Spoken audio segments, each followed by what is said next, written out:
ఈసారి 2 లీటర్ల వాటర్లో బాగా డ్యామేజ్లు వచ్చినాయండి. ఇది ఒకటి, ఇదొకటి, 2, ఇదండి 1, 2 కొంచెం లోపల వేసాం. ఇంకా చూపిస్తాను.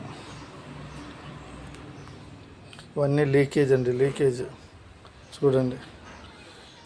అన్నీ లీకేజ్ అన్నీ ఇటు పక్కకి వేసాం. మొత్తం ఒక 20 కేసులు, 20 కేసులలో కూడా కేసులో ఒకటే లీకేజ్, ఒక్కొక్కటి లీకేజ్ వచ్చింది. అది కార్నర్కి ఉన్నాయన్నీ లీకేజ్లు వచ్చినాయి.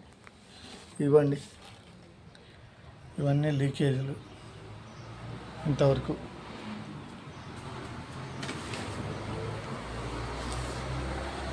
ప్లేస్ తక్కువ ఉంది, వీడియో తీయది కావట్లేదు. ఇటు ఈ సోడాలు 300 ఇవన్నీ ఓకే. ఓన్లీ 2 లీటర్ వాటరే బాగా లీకేజ్ వచ్చాయండి. 2 లీటరే